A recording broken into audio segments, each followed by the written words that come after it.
Hello बच्चों, welcome to the chemistry class. आज हम लोग पी ब्लॉक एलिमेंट्स की कार्बन फैमिली के बारे में डिस्कस करेंगे, जो कि आपका ग्रुप नंबर है 14। तो ग्रुप नंबर 14 के अंदर कौन कौन से एलिमेंट आएंगे आपके? Carbon, silicon, germanium, tin and lead. आपके ये एलिमेंट्स इस फैमिली के अंदर एग्जिस्ट करते हैं। यहां पर जो सिलिकॉन है, अगर उसकी अकरेंस के बारे में बात करूं मैं, अगर यहां पर हम लोग इसके अकरेंस के बारे में बात करते हैं कार्बन फैमिली के एलिमेंट्स की, तो जो आपका सिलिकॉन है, it is a second most abundant element in the earth. Earth के अंदर सेकंड मोस्ट अबंडेंट एलिमेंट है ये। फर्स्ट मोस्ट अबंडेंट एलिमेंट होता है आपका ऑक्सीजन, सेकंड मोस्ट अबंडेंट है सिलिकॉन, और थर्ड मोस्ट अबंडेंट एलिमेंट कौन सा है आपका? एल्यूमिनियम होता है, जो कि हमने पिछली फैमिली में डिस्कस किया भी था उसके बारे में। तो अब हम लोग आते हैं इनके इलेक्ट्रॉनिक कॉन्फ़िगरेशन के बारे में। तो इनका जो इलेक्ट्रॉनिक कॉन्फ़िगरेशन रहेगा,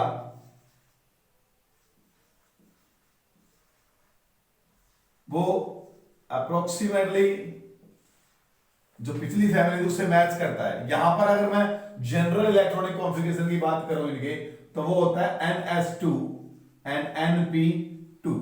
यहां पर जो N है वो 226 रहेगा आपका, 2 से लेके 6 तक कुछ भी आ सकता है यहां पर N की वैल्यू में। तो NS2 एंड NP2, यहां पर P में 2 इलेक्ट्रॉन रहेंगे और S में 2 इलेक्ट्रॉन रहेंगे। N यहां पर क्या होता है? आउटर मोस्ट सेल को रिप्रेजेंट आपका कर रहा है ये। तो यहां पर अगर मैं कार्बन का इलेक्ट्रॉनिक कॉन्फ़िगरेशन देखता हूं, वो क्या रहेगा? 1s2 2s2 and 2p2। इसका इलेक्ट्रॉनिक कॉन्फ़िगरेशन की बात करें, आउटर सेल के लिए लिख रहा हूं सिर्फ मैं, आउटर मोस्ट सेल की 3s2 3p2 बेटे। इसकी लिखेंगे तो क्या रहेगा? 4s2 4p2। यहां पर आएंगे तो 5s2 एंड 5p2। यहां पर मूव करेंगे तो 6s2 एंड 6p2। ये इनका जनरल इलेक्ट्रॉनिक कॉन्फ़िगरेशन रहेगा। आउटर मोस्ट जो आपका सबसेल होगा वो p होगा, आउटर मोस्ट शेल का, उसके अंदर सिर्फ 2 इलेक्ट्रॉन आएंगे। इससे पीछे वाला जो s ऑर्बिटल होगा सेम सेल का, वो क्या मिलेगा आपको? फुलफिल्ड मिलेगा यहां पर। तो ये था इनका इलेक्ट्रॉनिक कॉन्फ़िगरेशन के बारे में। उसके बाद इनका टॉपिक आता है आगे एटॉमिक एंड फिजिकल प्रॉपर्टीज। तो एटॉमिक एंड फिजिकल प्रॉपर्टीज के अंदर बेटा ये टेबल बना हुआ है, इस टेबल को थोड़ा ध्यान से देख लीजिए। इसके अंदर एटॉमिक मास देख लो, रेगुलरली इंक्रीज हो रहा है टॉप टू बॉटम, ये तो होता ही है। उसके बाद कोवेलेंट रेडियस की बात करो। अब कोवेलेंट रेडियस जो आपका रेडियस रहेगा इनका, टॉप टू बॉटम रेडियस क्या होता है? इंक्रीज होता है, जो हम पहले भी पढ़ चुके हैं बेटा बार बार। Okay, top to bottom radius क्या होगा इनका? इंक्रीज होगा। और अगर मैं ग्रुप 14 के एटॉमिक रेडियस या जो कोवेलेंट रेडियस है उसका कंपैरिजन हम लोग करते हैं ग्रुप 13 से, तो ग्रुप 13 के मुकाबले इनका रेडियस क्या होगा? स्मॉल होगा। यानी ग्रुप 14 के जो एटम्स है उनका साइज स्मॉल है एज कंपेयर टू ग्रुप 13 से। ये हम पहले भी डिस्कस कर चुके हैं। लेफ्ट टू राइट जब मूव करते हैं तो एटॉमिक जो न्यूक्लियर चार्ज है, सॉरी इफेक्टिव न्यूक्लियर चार्ज वो इंक्रीज होता है, इलेक्ट्रॉन सेम सेल के अंदर ऐड होता रहता है यहां पर। ओके, और टॉप टू बॉटम आएंगे तो आपका रेडियाई क्या रहेगा बेटे? इंक्रीज होगा। क्यों? क्योंकि हर बार एक न्यू सेल ऐड होता रहता है। हाँ, यहां से लेके यहां तक जो इंक्रीज है वो काफी ज्यादा शार्प होगा, काफी ज्यादा डिफरेंस है दोनों की रेडियाई में। लेकिन जैसे ही यहां तक आओगे आप लोग, तो रेडियाई के अंदर जो डिफरेंस है बहुत कम हो जाएगा। वही poor shielding effect of D and F orbitals, same phenomena रहेगा। इसके अंदर कोई भी इरेगुलरिटीज नहीं है ज्यादा कुछ खास। अगर हम बात करते हैं आगे आयनाइजेशन एंथैल्पी के बारे में, तो पीरियोडिक टेबल के अंदर देखिए जो आयनाइजेशन एनर्जी है वो टॉप टू बॉटम क्या हो रही है आपकी? डिक्रीज हो रही है, क्योंकि साइज बड़ा हो रहा है तो वहां से इलेक्ट्रॉन को रिमूव करना आसान रहेगा। दैट्स व्हाई आयनाइजेशन एनर्जी क्या होगी बेटा? डिक्रीज हो रही है यहां पर भी अगेन। ओके, इसकी थोड़ी सी इंक्रीज हो रही है लेड की, उसका रीजन वही है poor shielding effect of D and F orbitals बेटा। उसके बाद आप लोग आइए अगले टॉपिक के ऊपर। हाँ, अगर इसकी तुम आयनाइजेशन एनर्जी को ग्रुप 13 से कंपैरिजन करते हो, तो ग्रुप 13 के मुकाबले इनकी ग्रुप 14 की आयनाइजेशन एनर्जी ज्यादा है, क्योंकि इसका इफेक्टिव न्यूक्लियर चार्ज ज्यादा है, साइज स्मॉल है इनका।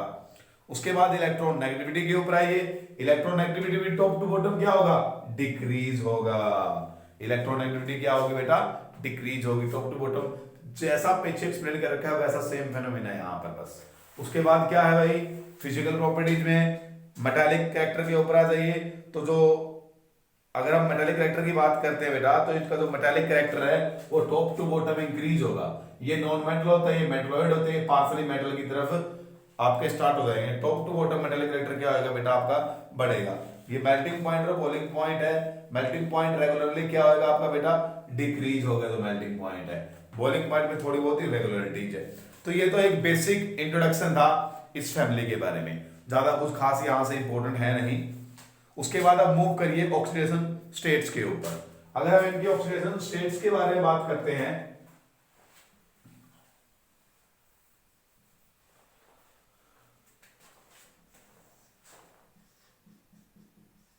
तो ऑक्सीडेशन स्टेट, तो वैसे तो जो कार्बन है, कार्बन वो अगर +4 वैसे इनके आउटरमोस्ट सेल में कितने इलेक्ट्रॉन है, 4 है। तो अगर इनको ऑक्टेट कंप्लीट करना है तो या तो ये 4 इलेक्ट्रॉन गेन कर ले या फिर ये 4 इलेक्ट्रॉन लॉस कर दे, लेकिन दोनों ही प्रोसेस एनर्जेटिकली पॉसिबल नहीं होते। ये हम बात 10th क्लास के अंदर भी पढ़ते होते हैं। अगर ये 4 इलेक्ट्रॉन लॉस करेगा और लॉस करने के बाद अगर C4 पॉजिटिव में आएगा बेटे, तो ये एनर्जेटिकली पॉसिबल नहीं है, क्योंकि इसके लिए आयनाइजेशन एनर्जी बहुत ज्यादा रिक्वायर्ड होगी, जो हम यहां पर प्रोवाइड नहीं करवा सकते। उसके बाद अगर ये 4 इलेक्ट्रॉन लेगा तो C4 नेगेटिव बन जाएगा, ये भी एनर्जेटिकली पॉसिबल नहीं है बेटा प्रोसेस। ओके, इसके लिए भी 4 इलेक्ट्रॉन ऐड करने के लिए बहुत ज्यादा एनर्जी लगेगी। उसके बाद इसके अंदर प्रोटॉन तो कितने अच्छे, और लेकिन अगर 4 नेगेटिव 4 इलेक्ट्रॉन गेन कर लिए तो इलेक्ट्रॉन कितने हो जाएंगे, 10 इलेक्ट्रॉन हो जाएंगे। तो 6 प्रोटॉन के लिए 10 इलेक्ट्रॉन को होल्ड करना भी इजी टास्क नहीं रहेगा आपका। तो ये C4 और C positive, four positive and 4 negative दोनों ही ऑक्सीजन स्टेट ये शो नहीं करता होता पर्टिकुलरली, क्लियर है। लेकिन कुछ एक कंपाउंड जरूर है जहां पर ये +4 या -4 ऑक्सीजन स्टेट शो कर रहा होता है। जनरली ये क्या करता है, शेयरिंग ऑफ इलेक्ट्रॉन करता होता है और कोवालेंट बॉन्ड बनाता है ये आपका। ओके, तो स्ट्रिक्टली जैसे कार्बाइड बनते हैं इनके कार्बाइड्स, तो कार्बाइड्स के अंदर क्या होता है, जो कार्बन है वो जनरली आपका 2 नेगेटिव या 4 नेगेटिव ऑक्सीजन स्टेट शो करता होता है। कई बार ये 4 पॉजिटिव स्टेट शो करेगा, लेकिन जनरली मैं सिलिकॉन की बात करूं तो ये +4 शो कर देगा। लेकिन डाउन द ग्रुप आओगे तो +4 सारे शो करेंगे, लेकिन साथ में डाउन द ग्रुप जैसे ही आओगे +2 ऑक्सीजन स्टेट भी शो होना स्टार्ट हो जाएगा। और डाउन द ग्रुप +2 की स्टेबिलिटी इंक्रीज होगी और +4 ऑक्सीडेशन स्टेट की स्टेबिलिटी क्या होगी, डिक्रीज होगी, due to inert pair effect और poor shielding effect of D and F orbitals. देखो, अगर 4 ऑक्सीजन स्टेट है तो इसका मतलब आउटर सेल के 4 के आउटर मोस्ट सेल के 4 इलेक्ट्रॉन यहां से लॉस हो रहे हैं। ओके, और +2 का मतलब है कि सिर्फ 2 इलेक्ट्रॉन लॉस होंगे बेटा। ओके, तो मैं कह रहा हूं कि लेड के अंदर +4 की जो ऑक्सीडेशन जो +2 ऑक्सीजन स्टेट है वो ज्यादा स्टेबल है। क्यों है बेटा, क्योंकि इसके s के इलेक्ट्रॉन बॉन्डिंग में पार्टिसिपेट नहीं करते। क्यों नहीं करते, क्योंकि s तक आते आते यहां पर बेटा f और d बहुत सारे ऑर्बिटल आ जाते हैं जिनका शिल्डिंग इफेक्ट क्या होता है, पुअर होता है। तो न्यूक्लियर चार्ज यहां तक ज्यादा ये फील कर जाता है, उसके कारण ये इलेक्ट्रॉन ज्यादा टाइटली बाउंड हो जाते हैं न्यूक्लियर से। इसीलिए यहां पर क्या है बेटे, सिर्फ 2 ही इलेक्ट्रॉन रिमूव हो पाते हैं। तो ये वाली ऑक्सीजन स्टेट लेड की अनस्टेबल होती है, ये वाली ज्यादा स्टेबल है। तो टॉप टू बॉटम जब आप आओगे तो +4 ऑक्सीडेशन स्टेट की जो प्रोबेबिलिटी है वो डिक्रीज होगी और +2 ऑक्सीडेशन स्टेट की प्रोबेबिलिटी क्या होगी बेटा, इंक्रीज होगी आपकी। क्लियर मेरी बात यहां तक। अब अगर आपके पास मान लो जो Pb का कोई कंपाउंड है जिसके अंदर Pb4 पॉजिटिव ऑक्सीजन स्टेट में है, Pb +4 में है, तो ये यहां से तुरंत 2 इलेक्ट्रॉन गेन करना पसंद करेगा, कहीं से भी क्या करेगा बेटा, 2 इलेक्ट्रॉन ऐड करेगा अपने अंदर और तुरंत किस में आएगा, Pb2 पॉजिटिव में आएगा। अब अगर यहां पर 2 इलेक्ट्रॉन गेन कर रहा है, गेन ऑफ इलेक्ट्रॉन क्या होता है आपका, रिडक्शन होता है। गेन ऑफ इलेक्ट्रॉन क्या होता है बेटे आपका, ये रिडक्शन होता है, और इसका क्या हो रहा है, रिडक्शन हो रहा है।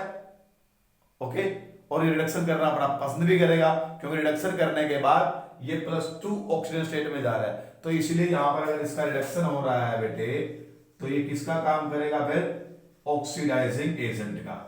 तो जो Pb4 पॉजिटिव के कंपाउंड्स होते हैं वो स्ट्रॉन्ग ऑक्सीडाइजिंग एजेंट होते हैं बेटा। क्या होते हैं, स्ट्रॉन्ग ऑक्सीडाइजिंग एजेंट रहेंगे आपके ये लोग।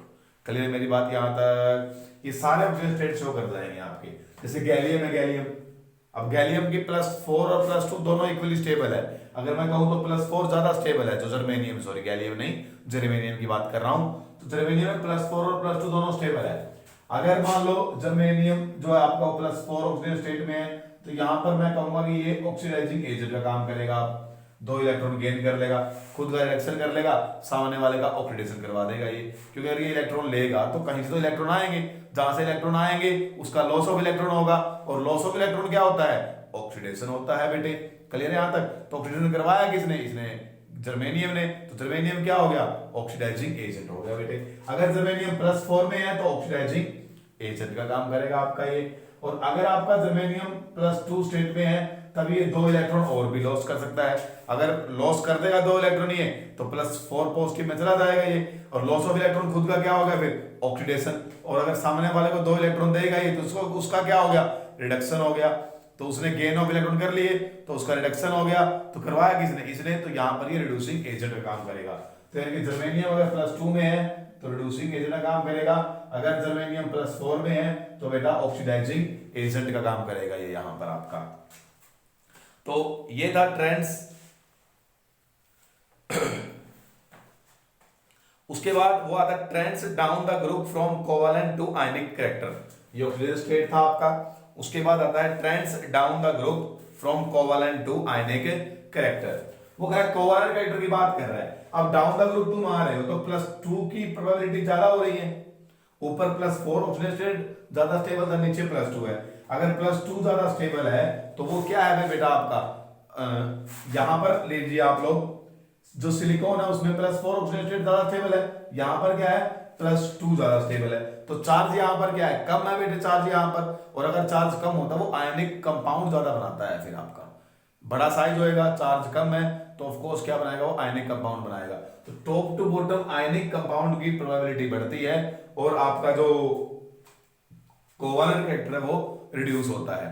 अब अगर आपके पास ये दे रखा हो, मान लो आपको PbCl2 दे रखा हो और एक आपको दे रखा हो PbCl4, तो यहां पर ये वाला जो कंपाउंड है वो ज्यादा कोवेलेंट है और ये वाला ज्यादा आयनिक है, क्योंकि यहां पर क्या है बेटे, Pb2 पॉजिटिव है और यहां पर क्या है आपके पास Pb4 पॉजिटिव है। तो 4 पॉजिटिव है तो स्मॉल आयन हो गया, स्मॉल कैटायन हो गया, ज्यादा चार्ज हाई हो गया। ओके, तो फजान रूल क्या कहता होता है, अगर चार्ज हाई है, स्मॉल साइज है बेटे कैटायन का, तो वो कोवेलेंट कैरेक्टर ज्यादा शो करेगा। तो ये वाला कंपाउंड कोवेलेंट कैरेक्टर ज्यादा शो कर रहा है, ये वाला आयनिक कैरेक्टर ज्यादा शो कर रहा है, और कोवेलेंट ये कम शो कर रहा है। क्लियर है मेरी बात यहां तक, इसको थोड़ा ध्यान से पढ़िएगा। Trends in oxidising and reducing property, ये सारा मैंने पढ़ा दिया, आप एक बार पढ़ के देख लेना। उसके बाद tendency to form p-pi bonds, जो तुम्हारा कार्बन है वो तो p-pi बॉन्ड बना लेगा with the small size atoms, तो स्मॉल साइज के एटम्स है उनके साथ p-pi बॉन्ड बनाएगा ये तो आराम से, p-pi मल्टीपल बॉन्ड, यानी कि जो मल्टीपल बॉन्ड है वही आपका p-pi बना लेगा, और स्ट्रॉन्ग टेंडेंसी रहेगी इसकी p-pi बॉन्ड बनाने की। खुद के साथ ही बना लेगा कार्बन, तो कार्बन कार्बन डबल बॉन्ड होते हैं, कार्बन नाइट्रोजन के साथ ही बॉन्ड बना सकता है, ऑक्सीजन के साथ ही बॉन्ड बनाता होता है बेटा ये तो। ओके, तो पाई बॉन्ड बनाना नहीं बना रहा, लेकिन p-pi बना रहा है ये तो। ये कार्बन जो कभी भी d-pi बॉन्ड नहीं बनाएगा, क्यों, क्योंकि इसके पास d ऑर्बिटल ही नहीं है, ये d ऑर्बिटल इसके खुद के एटम का है, इसके पास d ऑर्बिटल ही नहीं है बेटे। ओके, क्योंकि इसके पास एब्सेंसी ऑफ d ऑर्बिटल होती है या सब कॉस होती है, क्योंकि कॉन्फ़िगरेशन तो सिर्फ सेकंड सेल तक ही है, सेकंड सेल में d ऑर्बिटल आता नहीं है आपका। ओके, तो यहां पर बेटा d ऑर्बिटल होगा नहीं कार्बन में, तो ये वाला बॉन्ड वो नहीं बनाएगा। बाकी तो नीचे फैमिली मेंबर है इसके, सिलिकॉन हो गया या नीचे वाले हो गए, वो क्या बनाते हैं आपका d-pi बॉन्ड बनाते होते हैं, बाकी सारे के सारे जो है। उसके बाद tendency to form d-pi bond है बेटा यहां पर। अब यहाँ एग्जांपल ले लीजिए आप लोग, डी पाई पी पाई बॉन्ड का एग्जांपल लेके वो एक्सप्लेन कर रहा है आपको। वहां पर ये कह रहा है कि दो कंपाउंड है आपके पास, एक तो कंपाउंड है NCH3 होल का थ्राइस, यहां पर एक आपके पास कंपाउंड है बेटे NSiH3 का 3, ये वाला कंपाउंड आपके पास एक।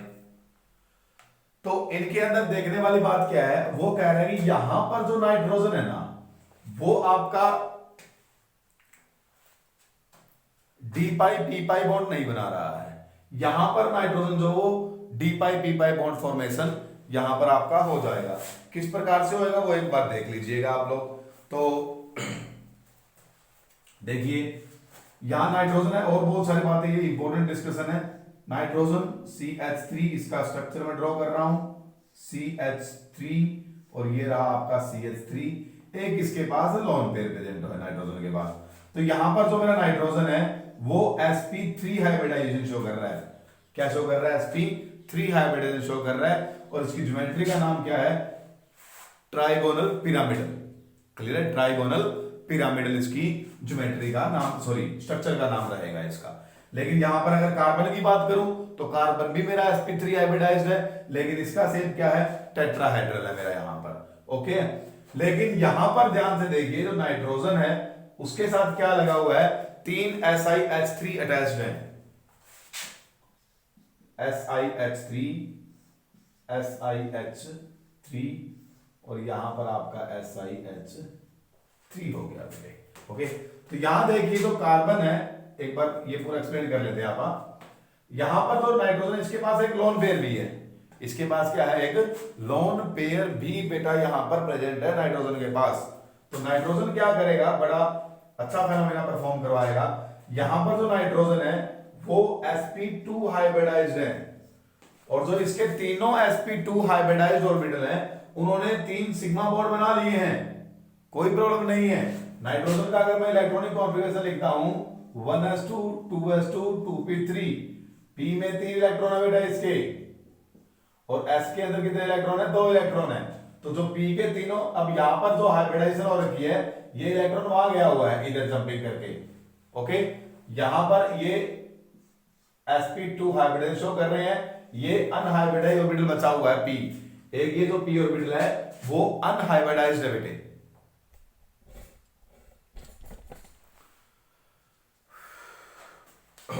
तो यहां पर नाइट्रोजन क्या है बेटे? इसके पास अनहाइब्रिडाइज्ड ऑर्बिटल प्रेजेंट है एक।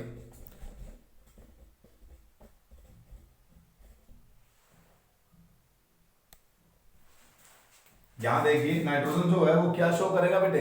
1s2 2s2 और 2p3 कॉन्फ़िगरेशन। यहां p के पास कितने हैं बेटा? 3 इलेक्ट्रॉन है एक सेल में, और s के पास कितने हैं? 2 इलेक्ट्रॉन। ये एक इलेक्ट्रॉन निकाल के अपना यहां भेज देगा उस ऑर्बिटल के अंदर, और यहां पर हाइब्रिडाइजेशन क्या हो जाएगी? फिर इन तीनों की sp2 हाइब्रिडाइजेशन हो जाएगी, और इस ऑर्बिटल के अंदर क्या रहेगा? आपके लोन पेयर प्रेजेंट रहेगा, आपका लोन पेयर बेटा यहां पर प्रेजेंट रहेगा। अगर यहां पर ये लोन पेयर रहेगा इसके अंदर नाइट्रोजन का, तो ये कहां पर प्रेजेंट है? अनहाइब्रिडाइज्ड ऑर्बिटल में प्रेजेंट है ये वाला लोन पेयर जो है आपका। और ये लोन पेयर बड़ा स्मूथली क्या करेगा? इस सिलिकॉन के पास क्या है? d ऑर्बिटल एम्प्टी पड़ा है। सिलिकॉन का कॉन्फ़िगरेशन क्या है? 3s2 3p2 और 3d भी तो है, उसमें 0 इलेक्ट्रॉन है बस। तो वो 3d के जो d ऑर्बिटल है यहां पर, उनके साथ मिलकर के लोन पेयर क्या करेगा? पाई बॉन्ड बनाएगा। उधर बना सकता है, इधर भी बना सकता है पाई बॉन्ड ये बेटा, और यहां पर भी बना सकता है। तो कहने का मतलब है, अगर मैं सिलिकॉन की बात करूं तो यहां पर मेरा सिलिकॉन डी पाई पी पाई बॉन्ड बना रहा है, लेकिन जो यहां पर मेरा कार्बन है वो बेटा डी पाई पी पाई बॉन्ड नहीं बना रहा, क्योंकि इसके पास डी ऑर्बिटल ही नहीं है, इसके पास डी ऑर्बिटल ही प्रेजेंट नहीं है यहां पर। ओके, तो यहां पर डी पाई पी पाई बॉन्ड नहीं बन रहा। यहां पर जो मेरा सिलिकॉन है वो डी पाई पी पाई बॉन्ड बना रहा है। अब सिलिकॉन का जो एम्प्टी डी ऑर्बिटल है वो ओवरलैप कर रहा है यहां पर unhybridised lone pair containing nitrogen के p ऑर्बिटल के साथ। क्लियर है? ओवरलैपिंग हो रही है तो पाई बॉन्ड फॉर्मेशन वहां पर श्योर है। यहां पर नाइट्रोजन sp2 हाइब्रिडाइज्ड है, यहां पर sp3 हाइब्रिडाइज्ड है। यहां पर जो लोन पेयर था वो हाइब्रिडाइज ऑर्बिटल में है, यहां पर जो लोन पेयर है वो अनहाइब्रिडाइज ऑर्बिटल में है। अगर अनहाइब्रिडाइज में था तभी तो वो वहां पाई बॉन्डिंग के अंदर चला गया। ये वाला पाई बॉन्डिंग के अंदर जा नहीं रहा, क्यों नहीं जा रहा? क्योंकि p के पास d ऑर्बिटल प्रेजेंट नहीं है। ओके है, यहां